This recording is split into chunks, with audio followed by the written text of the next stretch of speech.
Hello, everyone. Welcome back to another episode of the HR Leaders Podcast, the show where we explore the future of work with industry experts and HR executives in the world, leading global brands. On today's show, we're going to be talking about how professional relationships underpin executive success. To do this, I'm joined by Andy Lopata, best-selling author, mentor, trainer, speaker. Welcome to the show, Andy. How are you? I'm very well. Thanks for inviting me on, Chris. It's nice to have another podcast host. I missed that part out of the intro. That's a new addition. Yes. It's a very, very recent re-edition. Yeah, absolutely. Well, firstly, congratulations on the launch of the show as well. I know how much work, time, effort goes into that. So what's the name of it, by the way, just for everyone, before we jump in? It's the Connected Leadership Podcast, and it launched yesterday. All right. Yeah. Well, welcome to the land of podcasting. So, before we jump in, Andy, tell everyone a little bit more about yourself, your background journey to where we are today. Yes, sure. I've been in the field of networking and professional relationships for 21 years now. Got involved because my father had founded a network of networking groups, local networking groups, and worked with him and our business partner, his co-founder, to grow that across the UK over the course of 7 or 8 years. Then we sold that out to our business partner, and since then I've been working with organizations all over the world on their networking and professional relationships. As you said, written several books, so fifth book comes out in December, and keynote speaker, mentor, as you mentioned, and trainer on professional relationships. Interesting. So this was truly in the family business. It was, yeah. It still is, yes. Interesting. Yeah. Not many, leaders that I speak to, that's part of the family, right? They kind of find their way into it, but it's kind of part of the family and the work that you did, which is super interesting. Yeah, it's not without its challenges, and I know a couple of people who specialize in the family business space, and they'll tell you it's not as smooth as it seems. Trying to get that balance in getting the family conversation versus the business conversation. When my nieces were very young, and we'd have big family dinners, if my dad and I would talk work, work at the table.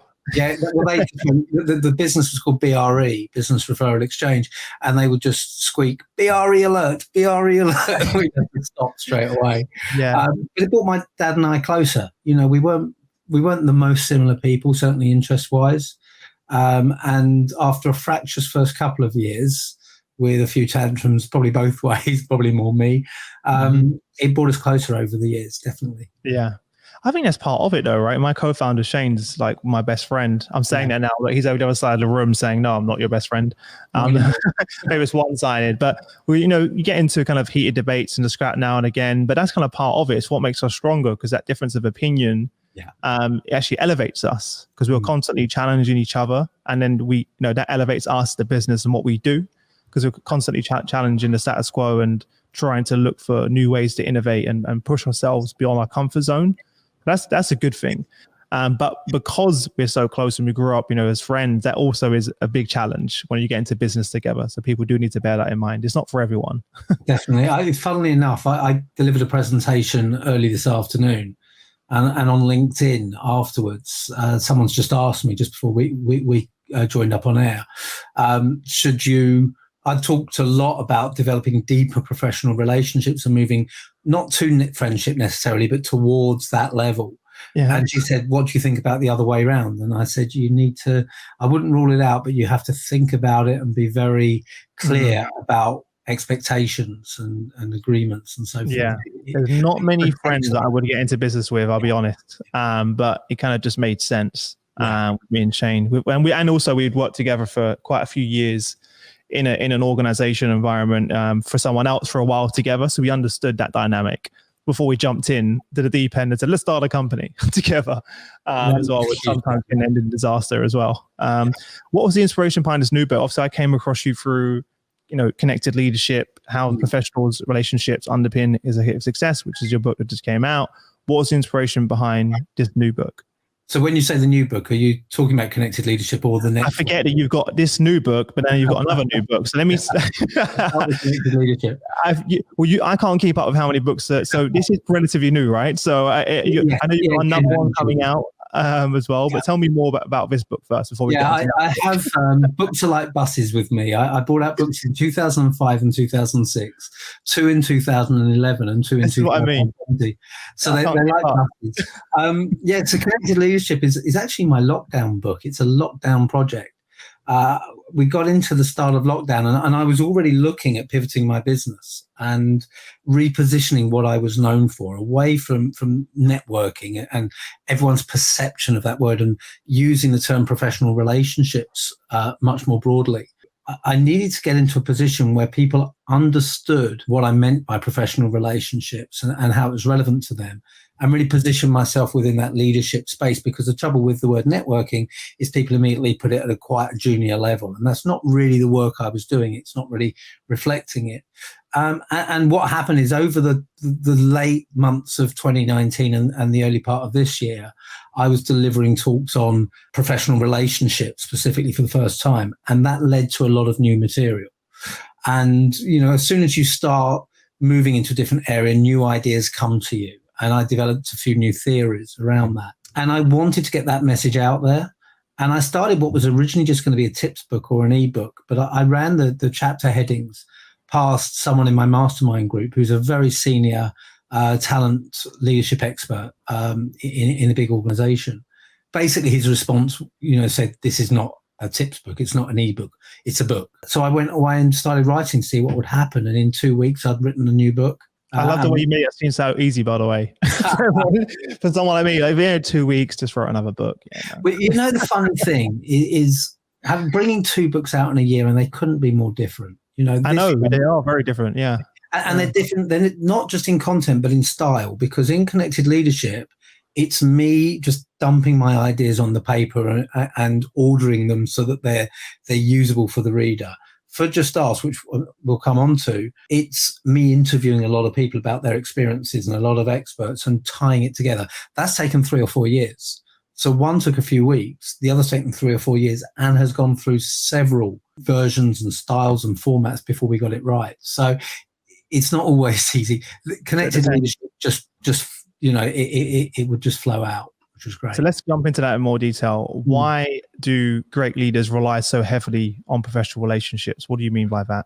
Basically, everything's easier if you can turn to people who have done it before, or who can give you a different perspective, or can give you the answer, or make an introduction, or influence the right people. We know if you get into a leadership position, the importance that other people can have on what you're trying to achieve.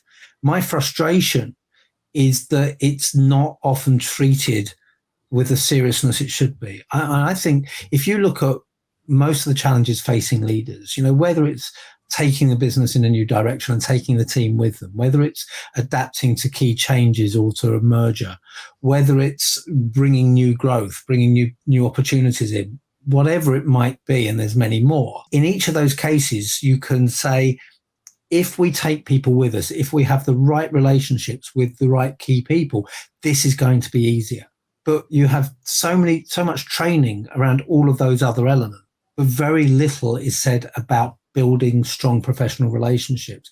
Near the beginning of the book, I've got an image just to capture this, where I've got 3 or 4 of the different challenges facing leaders. And then beneath them is that foundation that says professional relationships. That's why they're important. In January, I spoke at a conference. The opening plenary speaker was Nalan Emre, who's the COO of IMEX, who run 2 of the biggest expos in the world. Nalan was talking about the journey that she went on and IMEX went on to make their events sustainable. And one of the key things she said was that if you get your stakeholders behind you, you multiply your outcomes. And that probably sums it up as well as anything I could say. What are some tips then that you share in the book of how to build professional relationships? What does that look like? Because sometimes it's organic and it just happens. Or, a lot of the successful leaders I speak to, they're very intentional. Yeah. And I personally am very intentional. One of the powerful things of doing that is having this show. So I'm very intentional about building my network. And now I have hundreds of incredible leaders like yourself that I can tap into. And I've been very intentional about building that network around me to make me stronger. And I think that's great. And I think it's an excellent example of just understanding the power. A lot of people, we were talking about podcasts before we went live. A lot of people think people launch podcasts to make money or to attract new people. Yes, those are part of it potentially, but actually for many podcast hosts, it's opportunities for great conversations, building those relationships. So that intent is really key, and it's very powerful. In the book, I talk about two different mindsets, and I think people tend to veer towards one or the other. One is what I termed, along with an Italian leadership strategist, Luca Signoretti, a partnership mindset. Who do I need to build relationships with? Who do I need to partner with to achieve my objectives? The other extreme, if you like, is a relationship mindset. Who do I like? Who have I got rapport with? Who have I got things in common with? What you actually need to look for is a blended mindset where you have strategic focus. You understand what you're trying to achieve and how other people can help you get there. And you go out with intent to find those relationships, to build those relationships, to nurture those relationships so that you can get the support that you need. But at the same time, you're open to conversations, even if those people don't seem relevant to you at the time, because you don't know when they might be relevant to you at a later stage, or you to them, because this is a two-way process. And equally, you don't know who they know. And if you understand the power of 6 degrees of separation, you'll understand that that person you just talked to, that you've just written off, they might not be relevant to you, but they may play golf with or be married to, or their kids play with the kids, or the person you've been trying to get through to the whole time. So it's about mixing the two mindsets, being open to meet people you get on with, but also being quite intentional where you need to plug some gaps strategically. And a big part of that I've learned along the way, and I know you mentioned in the book, is about the importance of building and managing your own personal brand. Because a lot of people now who reach out to me for the show or get to know, they already have a sense of who Chris is because of my online presence, the brand, the show, the podcast, the videos. And I've been quite intentional about, this is who I am, this is my why, this is my purpose, this is what I stand for. And when it comes to then building those relationships and networking, it makes things a bit easier, I find. So why is it so important to kind of build our personal brands? What are some of the things that we could do to improve that? Well, why it's so important, I can sum up in a very simple sentence. Everyone knows the saying, it's not what you know, it's who you know. I don't think that's wholly true. There are elements of truth in it, but it's not wholly true. Much more important, it's who knows you and what they know, what they say about you when you're not in the room. Now, for leaders, that's absolutely key because many decisions are made when they're not in the room. And the more people who know who they are, who get their personal brand, who understand their qualities, who are in that room, then the more chance they have of pushing through their agenda and achieving their objectives. So we need to take control of what other people think about us, say about us, associate us with, if we're going to proceed. I've done exactly that. I explained it earlier. I recognized that being associated with networking, which I've been associated with the word networking for nearly 2 or over 3 DNA. Yeah. Well, the Sun labeled me Mr. Network, and I've got these quotes from the Financial Times and from Forbes and from Inc., all these wonderful publications around that your brand of networking. All say network in it. And yet when you look at people's perception of how they see networking, that's not what I do. So I had to make a conscious effort to shift my personal brand and what people said about me when I wasn't in the room, and hence using the term professional relationships, which much better describes what I talk about and what I support people with. Networking is a part of that. So that's how I would encapsulate it. The top tips in terms of managing your personal brand is to be aware, is to be conscious of it, to understand what people associate you with. There are simple exercises you can do. I say simple, they're not necessarily comfortable or natural for us to do, but they're incredibly powerful. Where you ask people, what would you associate me with? What words would you associate me with? What would you say my biggest strength is? When would you turn to me for help? And when would you not turn to me for help? You need to be willing and vulnerable for that feedback though, right? Which a lot of people aren't. Yeah. And what I always say to people when I recommend that is blame me.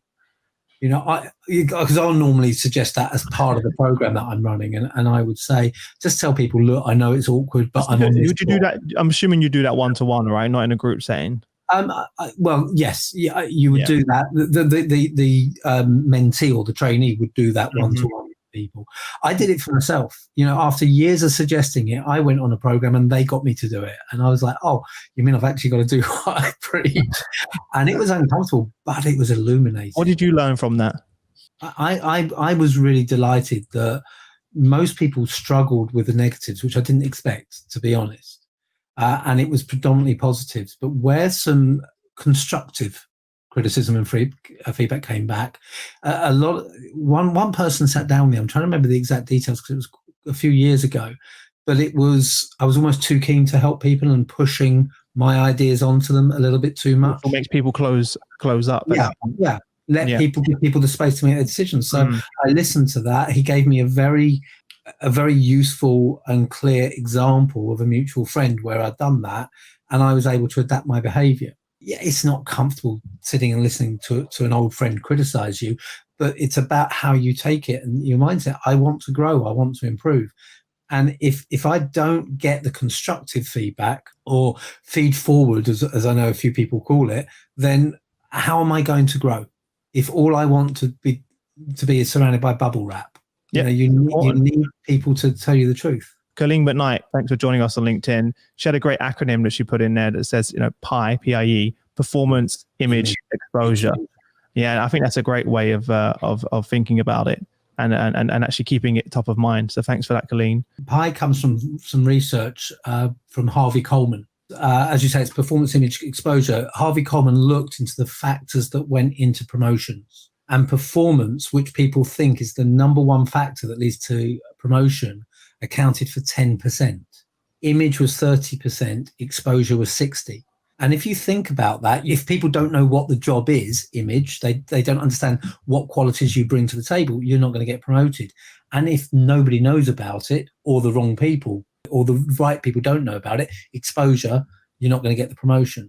So people can be doing a fantastic job, but if they're not getting the word out there to the right people, it's not going to happen. Yeah. That's PIE. That I talk about that in Connected Leadership. Also, someone also mentioned on LinkedIn, the biggest step to build external networks and people to get to know externally. Most of us work on our internal profile. What will be the first step to work on that? There's two ways you can approach it. The first is understanding, and I'm going to use a bit of jargon, which I'm sure everyone will be comfortable with. Who are the key stakeholder groups that you need to engage? To influence as well.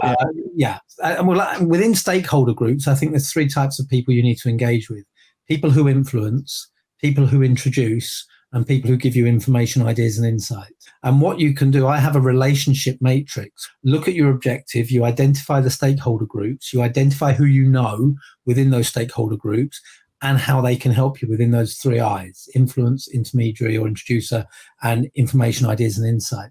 Then you look at your strength of your existing relationships with those people.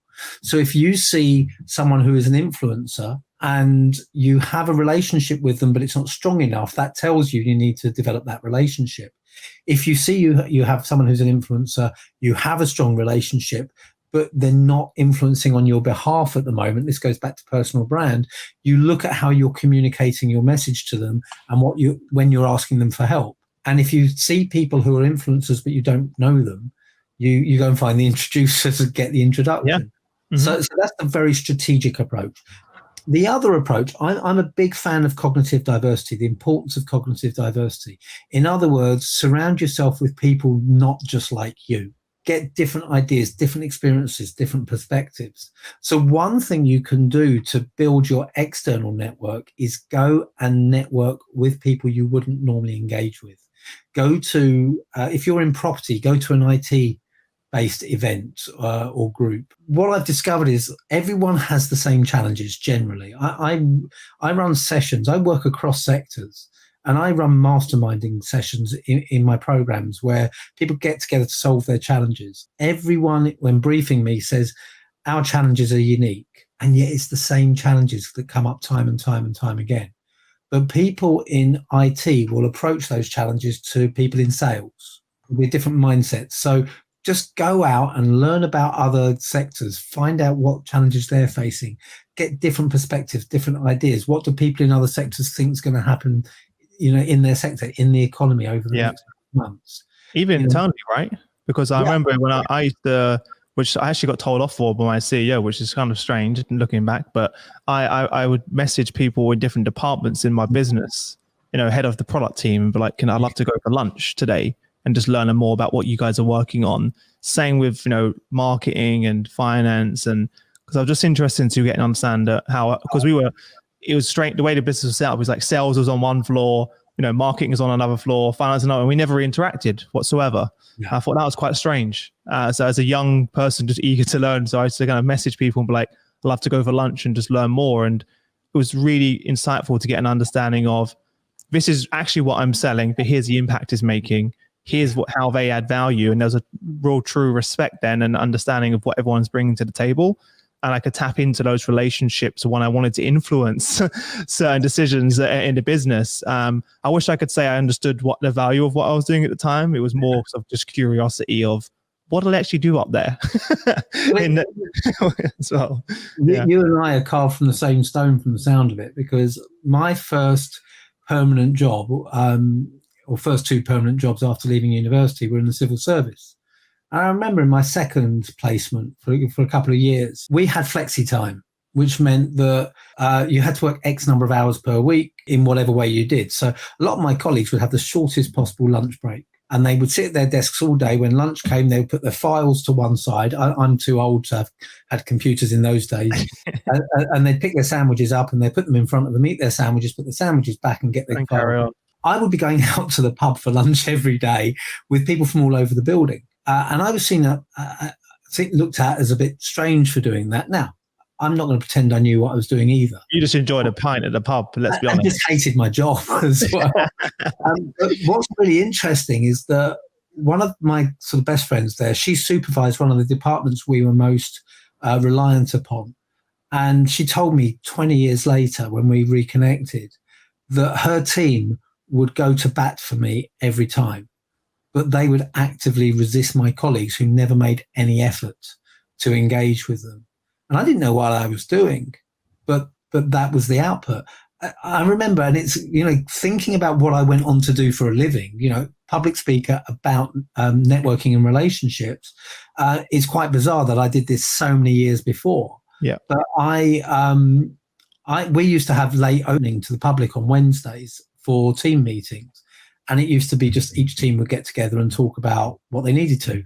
I started going to visit the other teams and tell them what we were trying to do and communicate it to them, and encouraged others to come to us. And it's interesting because that's what the leadership team should be doing, right? Yeah. that's what, if you think about it, right, that's exactly what we would need our leadership team to be doing, and setting the example and encouraging that. Where instead of holding on to the reins and trying to control everything. You mentioned in the book, and I didn't get into too much detail about it, but I can ask you now, the importance of protecting your reputation. How do you protect your reputation? Because so many people in businesses, and I was definitely that as well, you're so worried about making a mistake, sounding stupid, raising a question, and people, and seeing, how do you protect your reputation? You need to be conscious of it, and you need to be aware of the impact of the actions you take, particularly, now in the social media age. Exactly. Even more so, right? Yeah. I mean, one of the stories I share in the book is I'm a big football fan, and I used to go to matches home and away. And when I ran the networking groups around the country, everyone knew about it. If my team were playing in Liverpool on the Saturday, I would be at a group in Liverpool on the Friday. And, everyone used to joke about it when I'd go around. And I remember being in a match at Birmingham in the away end, and the entire away end was singing a song that was, light-hearted, what might be known as banter, that was rather derogatory about the citizens of Birmingham. Yeah. And I looked around and I realised, and everyone's on their feet, clapping along, kids, grandparents, everyone's singing along. It's a jaunty tune. But I looked around and I realised, I looked at the 3 home stands, and I knew someone through business sat in each one of them. And I got on well with all of them. And I thought, they'll understand, they'll know the humour of it. But actually, how would I feel if I knew that they saw me doing that? And at that point, I made the decision that how I act in any part of my life should not be anything I would be embarrassed about in any other part of my life. It's interconnected, yeah. Yeah, and that doesn't mean that I live the life of a saint, not at all. I don't drink, Matt, but I would certainly avoid getting roaring drunk in public. Of course. It's not something I enjoy anyway. But yeah, I remember meeting a client of mine in the local supermarket many years ago, and she was, it's like she'd left her house in her pajamas. And I'd always seen her in a business suit. Now, I don't go around in my business suit at the weekend, but there are, I think, just levels, and it's just understanding that. However, I think you can go too far the other way. I work with a lot of industries where there is a lot of fear about things going wrong. And as a result, they clamp down on anything. So to the point that LinkedIn connection requests are firmly controlled, what you can say in them. And I think that you can use some common sense and allow some common sense. But a lot of people lack that, Andy, though. They do. Maybe you have. I've got some of my most intellectually intelligent friends that actually on the other end of the spectrum have no common sense. I'm not saying no common sense, but there's this balance there. So you have to guide people to a degree, and you have to put certain controls in. But I think it goes too far at times. And whether it's a brand reputation or an individual reputation, you can make it disciplinary if someone gets drunk and starts posting abusive comments on LinkedIn at 2:00 in the morning. That's pretty straightforward. But you can go too far the other end, on the other end of the spectrum. Yeah. I was asked a few years ago to help a bank in Asia to come up with their social media guidelines. And I looked at it and I said, do you have communication guidelines in terms of how letters are written, what you can say in emails and so forth? And they said, yes, in their employee handbook, they have all of that. Why do you need anything different for social media? The same rules should apply. And I think you have to allow for some common sense. Yes, you manage it to a degree, but you can go too far the other way. I'm conscious of time, and I do want to jump into a little bit about your new book, your newer book, even though you're doing one every few months at this point. So just ask why seeking support is your greatest strength. Now, this is something very close to heart for me, especially with sort of my anxiety and I've been challenged. It's a challenge that I've been going through, and obviously given current events, many people have been going through pretty tough times. First, we give us sort of the overview of the book, and then we'll jump into some of the details for everyone. Yeah, sure. I mean, I'll give you the background to why I wrote it, and that will perhaps share a little bit about what the book's about and the purpose of it. A few years ago, my business was really struggling, and I'm a fellow of the Professional Speaking Association, and I've been a member of the PSA since 2003. And a lot of my best friends now come from the PSA community. We call each other our tribe. We're very, very close community. And I went along to a PSA meeting, and everyone's saying, how are you? How's business? And of course you say, it's great, it's fine. And there was a workshop, and the workshop presenter had a little questionnaire you filled in. And it had a question, how would you describe your business at the moment? And it was 4 options, I think. And it was growing, stable, new, or in decline. And then he went around the room, and there are actually 2 similar questions for your speaking business and non-speaking business. And he went around the room, and for all the questions, he asked people for their responses by a show of hands. When it came to those 2 questions, all the hands went up for growing, stable, and new, but no one put their hand up for in decline. And that included me. And my business was really struggling at the time. And I realized that if I couldn't open up to my closest community and say, I'm struggling, then, and I'm a relatively open person, A, who would I open up to? And B, where was everyone else? So we're all walking around lying to each other. Yeah. So that was the start of the project that led to a talk at our annual convention, urging people to open up, and actually led to tears in the audience and people sending mass emails to their local regional members saying, I need to tell you what's happening, which was so inspiring for me because it was only ever meant to be that talk.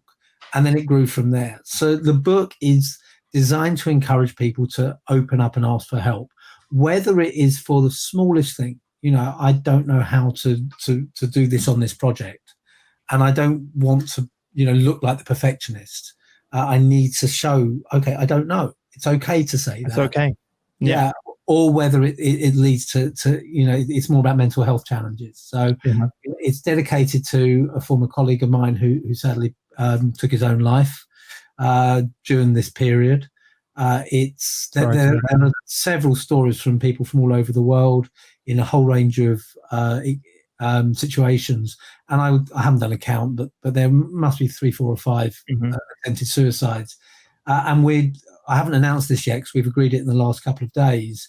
We're going to be donating a percentage of the royalties and giving some profile to a small mental health charity called My Black Dog, which it's a charity where people can phone up and have someone who's been through it to talk to.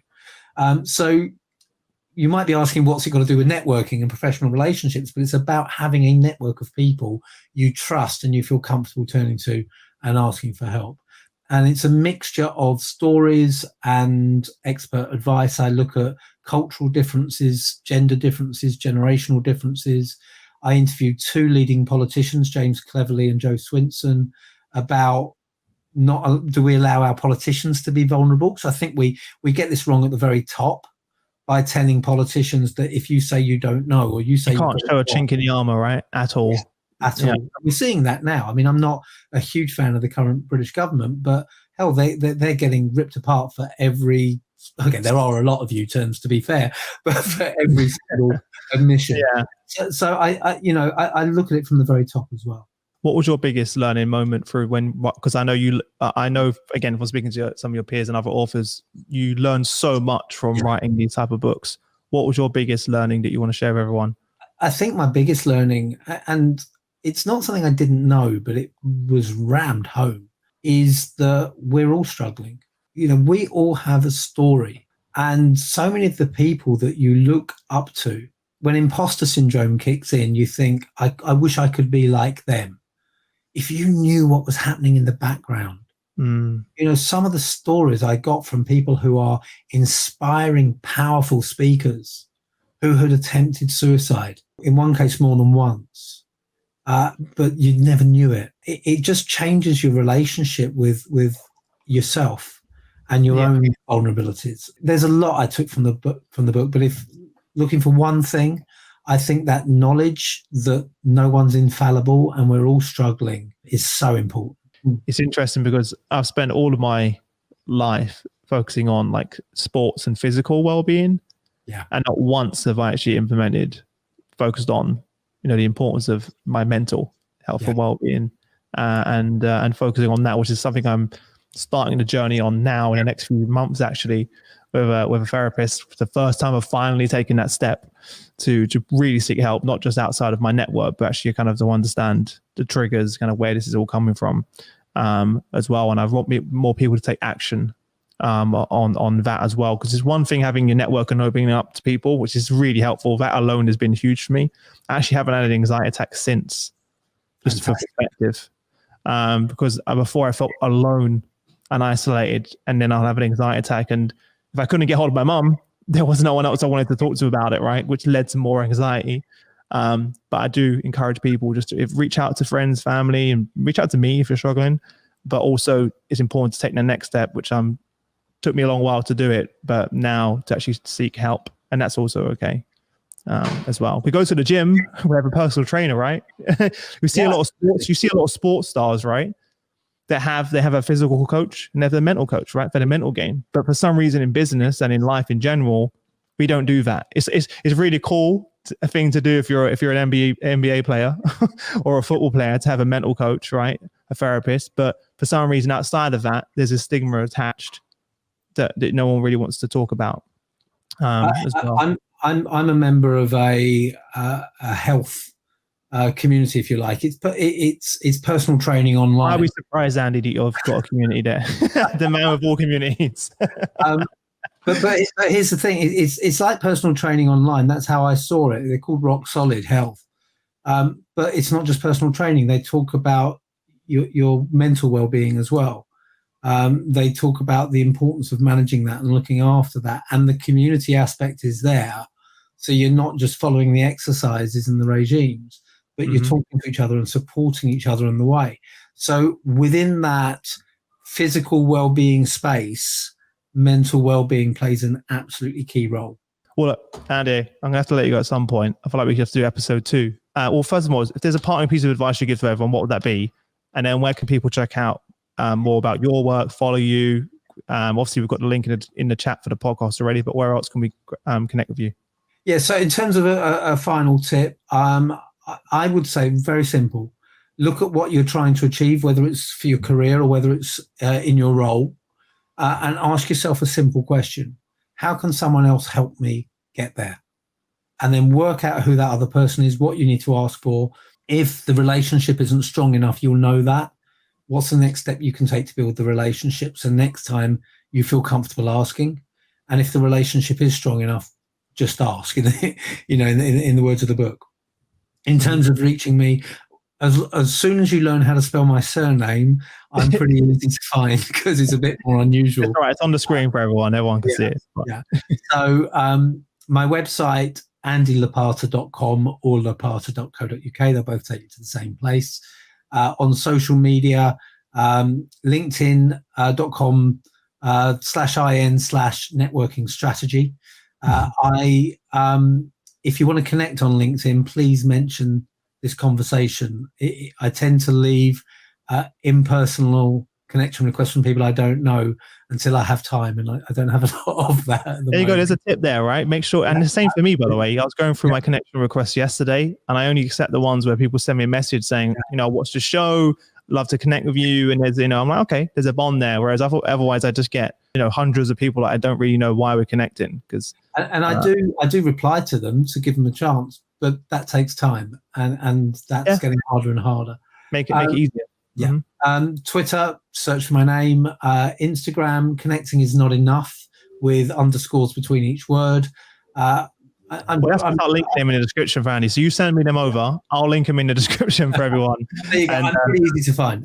We can find you everywhere, it seems. Why are we surprised that the man that loves networking is every part of every network? We can find you everywhere. So and all good bookstores. Yeah, fantastic. Well, look, really appreciate you taking the time out to join us. It's a real pleasure, and super excited for the new book, and another new book that's on the way as well. For everyone on LinkedIn, thanks as always for your support, for your questions. Appreciate you all being here with us. If you enjoyed the episode, please like, comment, tag a colleague. Tag a colleague in the description that you feel this would add value to as well. Talking of networking, that's a great way to start this off. If you're new to us, head over to hrleaders.com/podcast. You can subscribe on your favorite platform and listen in your own convenient time. Apart from that, enjoy the rest of your day, Andy, and I look forward to seeing you again soon. Okay. Thanks for having me on. It's been a pleasure. All right. See you later. See you, everyone. Bye.